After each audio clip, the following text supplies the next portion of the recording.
everyone, and welcome to this week's episode of Minecraft Disney World.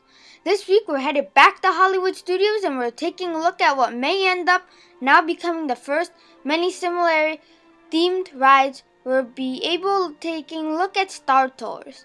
Now, of course, what I'm saying there is that a recent news has actually just surfaced that they may be seeing Star Wars Land built in Hollywood Studios. Of course, the reason to do this is because Disney recently acquired Lucasfilm, and so now they own all the Star Wars IP, and there would be no reason not to. We might also see a Cars Land at Disney's Hollywood Studios, and so you might actually see Disney's Hollywood Studios go from, this sized one-day theme park to becoming something more, on one part with the Magic Kingdom pretty soon. But in any case, this is the ride that started all Star Tours. There's some interesting history with it. So the ride actually first appeared in Disneyland in 1987. It replaced the ride called Adventure Through Inner Space, and there was also one in Hollywood Studios. They were both done in tandem with George Lucas helping out. He had, this was going right off of Captain EO, when there was a collaboration there.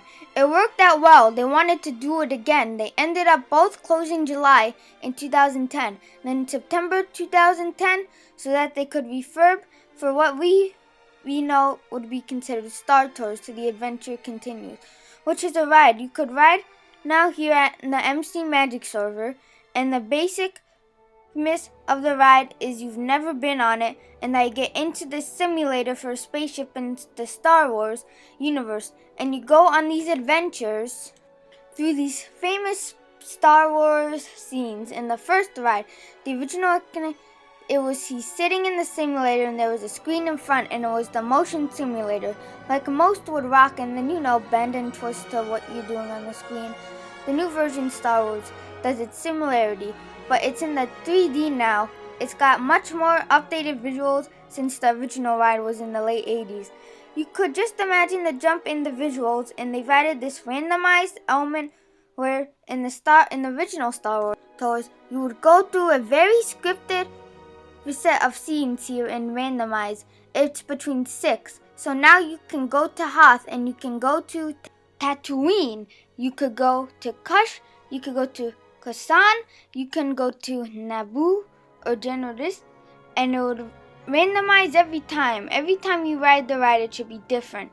It actually almost didn't exist as Star Tours. The proposal of this ride was going to be called The Black Hole, and it was going to be based on the 1979 live-action film, actually The Black Hole in Tron, and sometimes considered to be Disney's attempt at really pushing the boundaries in terms of special effects, and one of them went to be widely popular, the other one not so much. I'm sure a lot of people remember The Black Hole, but it was the idea of a interactive ride simulator where you have the ability to choose your path. The problem was it's going to cost $15 million to make, and at the end of the day, The Black Hole just wasn't that popular, so they shelved it. They decided not to make it, but they took the idea, and the Disney sort of great about this. They take what's good, an idea, and they would apply it elsewhere, and that's what they did with this. They took the good of The Black Hole and they turned it into Star Tours. So you have in this ride, you're guided by this little robot called XR or RX-24 or Rex. And he was voiced by Paul Reubens, who most people probably know as Pee Wee Herman, and you'd go through, and the idea was you're in a tourist in space who gets caught up in rebellion a little bit, and that theme sort of follows through in Star Tours too. And that every time you ride on the ride, there is a rebel spy on board with you, and it's one of those who are riding it. At part way through, they confirm the rebel species, and so you get to see somebody's face at one point or another on the screen as the rebel spy. So they closed it down in 2010, and in June of 2011 they opened up Star Tours too. One must wonder through at what point in negotiations Disney was in with Lucas in the acquisition for Lucasfilm.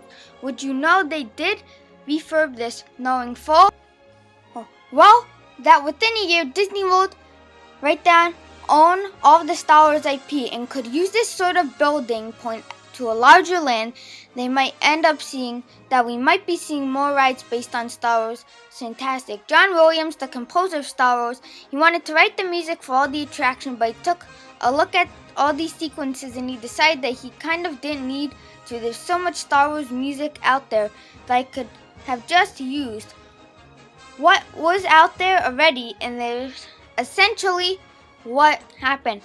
And then another composer was brought in to just do like little music here, and there was like commercials and pre-ride videos, stuff like that. And that is more or less Star Tours. It's very straightforward ride. You go through it.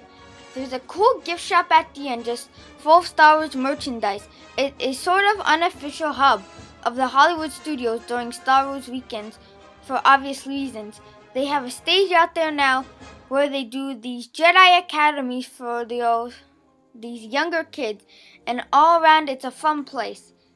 It's a fun ride. It's exciting. It's definitely gotten more exciting. A lot of people used to. I remember when it first came out, we were like a little critter of how rough this ride could be because it was very sharky ride. But I think what happened, I don't think they toned it down so much. I think just sort of our standards of what we could take it is for thrill rides have gone up over the years. And so now it's just pretty much an on par ride. Definitely worth checking out whenever you get into Hollywood Studios, and maybe it'll be now the gateway to a larger land, especially because in that corner you sort of got Star Wars and you have Indiana Jones, and you know that's another semi-Lucas property, Lucasfilm. Then make Indiana Jones, so that sort of would be a great gateway into like Star Wars land. And in any case, that's a quick look at Star Tours. I hope whatever you're doing in this week, you make the most of it. I hope you get a great time doing it, and I hope to see you guys all next week where I pick another attraction from one of the theme parks. We'll ride through them on MC Magic, and we'll talk a little bit about the history of the actual ride and its existence in Walt Disney World. Bye everybody.